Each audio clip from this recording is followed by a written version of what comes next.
Welcome back, everybody. We're diving into Genesis today, chapter 23 specifically. It's the story of Sarah's death and burial.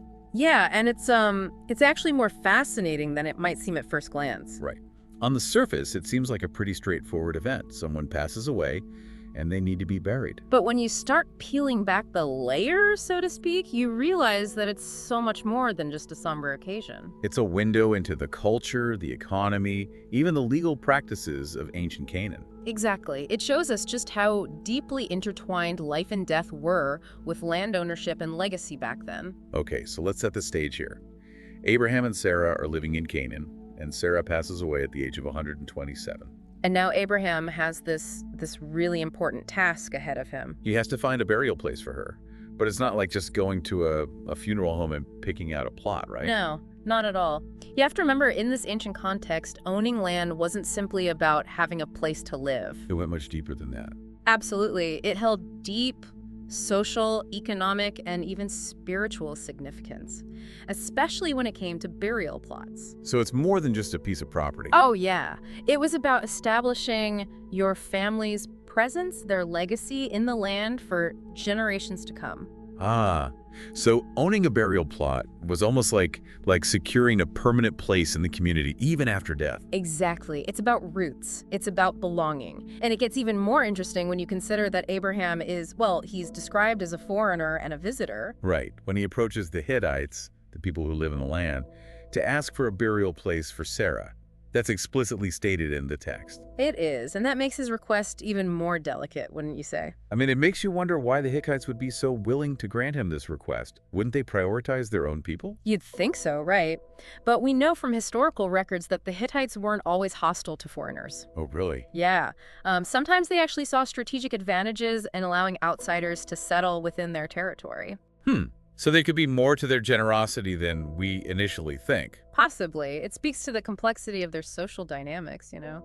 But even with the Hittites being so accommodating, Abraham doesn't just accept any burial place they offer. He's got his eyes set on something specific. He wants to purchase the Cave of Machpelah from a man named Ephron.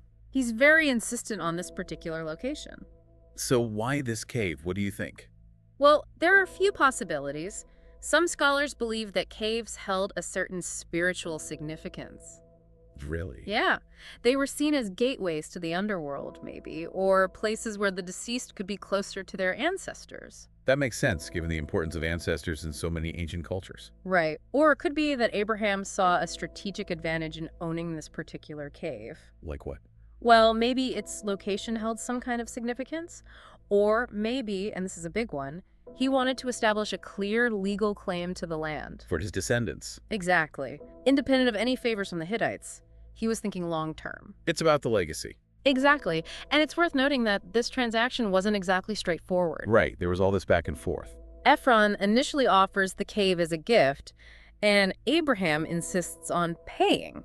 Which is really interesting when you think about it. It is. And this whole negotiation process, it tells us a lot about the cultural norms around gifts versus transactions. So accepting a gift, maybe that wasn't always seen as a good thing. It could create an obligation, a dependence on the giver.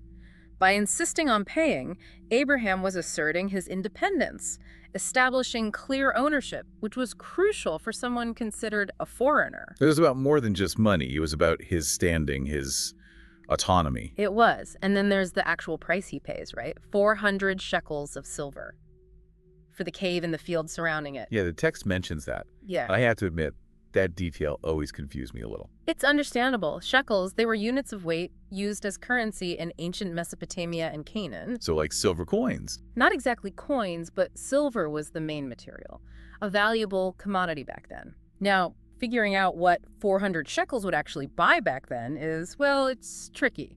I bet. Like comparing the price of a house today to one from like 1,000 years ago. Exactly. The context is just so different. Yeah. But we know that land transactions were serious business. So 400 shekels, that was a significant sum. Oh, absolutely. It shows that Abraham was willing to invest a sizable chunk of his wealth to secure this specific burial place. And I always found it interesting how the text describes it as currency of the merchants. Right. That suggests that there was already a sophisticated system of trade and commerce in place, with a standardized currency used by merchants. So this wasn't just a casual barter between two guys. It was a formal, legally binding transaction. Which really speaks to the level of complexity in their society. It does. But with all this talk about shekels and negotiations, I think it's important to remember the emotional core of this story. Right, we can't lose sight of that. Abraham is grieving. He's lost his wife. And at the same time, he's trying to secure a future for his family. It's a powerful combination, isn't it? Personal grief and this long-term vision. It is, and it's this interplay of personal, cultural, and economic factors that makes this story so fascinating. So to recap, we've seen how land ownership was intertwined with legacy in this ancient world, how Abraham navigated his status as a foreigner, and we even got a glimpse into the world of ancient commerce. All from this one event. Right. But there's still so much more to unpack. I want to hear more about the cave itself, its significance over time, and I think that's a story for part 2 of our deep dive. You know what's amazing to me? This cave that Abraham purchased all those years ago, it still exists. Right, seriously. I always kind of pictured these stories as, happening in some lost world. It's mind-blowing to think you could actually visit this cave today. I know, right? And it's not just some random historical site. It's a place of huge religious significance. Let me guess. It's the Cave of the Patriarchs. You got it. Believed to be the burial place of not only Sarah, but Abraham too. Isaac and Rebekah, Jacob and Leah. Wow. So this one cave holds the remains of some of the most, foundational figures in biblical history. Talk about a powerful connection to the past. It really is. And it highlights how these ancient stories, how they continue to have an impact on us today. The cave is sacred, for Judaism, Christianity, and Islam. Ah, so it's been a place of pilgrimage then. Yeah, but also contention. Throughout history, I mean. That makes sense. When you have that kind of shared significance, it's bound to lead to some complex dynamic. Absolutely. Ownership and access to the site have been disputed for centuries. It's like this physical manifestation of these long-standing debates. Yeah. About identity, land, belief. It is. History isn't just something we read about in books. It's woven into, the fabric of our world. It influences everything. Religious beliefs, political conflicts, you name it. Exactly. And it forces us to look at the different layers of meaning in these stories. We talked about the economic side of Abraham's purchase, the legal aspects, but there's a spiritual dimension too, right? Of course. I mean, he wasn't just buying a piece of property. He was securing a final resting place for his wife. Where she could be close to her ancestors. It adds a whole other level to it, doesn't it? Even in something as practical as buying land, there's this deep emotional and spiritual significance. And that significance continues to resonate with people today. Think about it. People still go on pilgrimages to this cave, looking for that connection to their ancestors, their faith. It's incredible how a single act of burial, thousands of years ago, can still have such a profound impact.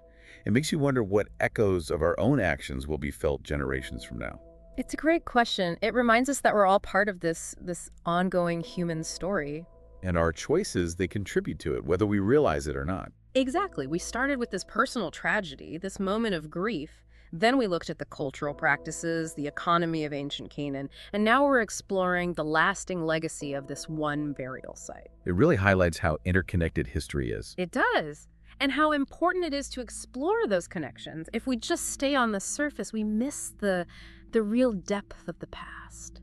So what would you say is the key takeaway here? What do you hope our listeners will ponder as they continue thinking about this story?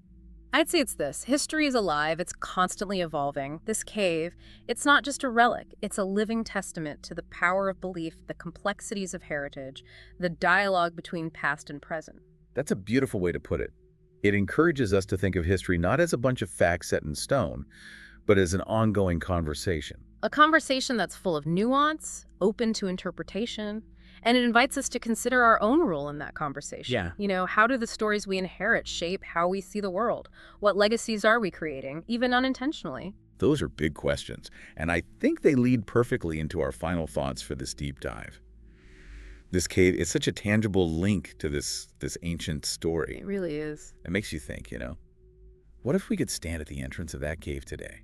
Feel the weight of thousands of years. All those people who came before. All those pilgrims, conquerors, scholars, all searching for meaning in that same spot. It would be overwhelming, I think. Yeah. It's a good reminder that these stories, they aren't just abstract tales, right? They have this real physical presence in the world. They've shaped landscapes, inspired beliefs, even started conflicts. It makes me wonder, what stories will people tell about us thousands of years from now? What will they find? What traces will we leave behind? What will they think of our choices? I don't know. It's almost like dizzying to think about. But that's part of what makes history so fascinating, I think. It forces you to look beyond yourself, see yourself as part of something bigger. Part of a story that's still being written. Exactly. We're not just observers. We're participants, whether we like it or not. So as we wrap up our deep dive into the burial of Sarah, what's the one thought you hope our listeners take away from all of this? I think it's this. Never underestimate the power of a story, even a single story. To spark curiosity, to make us question our assumptions, to connect us with the past. And to inspire us to create a future that's worth remembering. I like that. So for our listeners who want to keep exploring, where would you point them next? Where should they go? Oh, there are so many paths they could take. They could dig deeper into the history of the cave itself, look into the different religious traditions that see it as sacred. Or even, plan a trip, go see it in person. Can you imagine standing in that space, feeling that weight of history all around you? I can't even imagine. What an experience.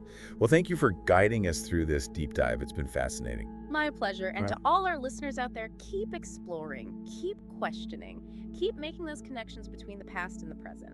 Our deep dive may be over, but your journey of discovery, that's just beginning.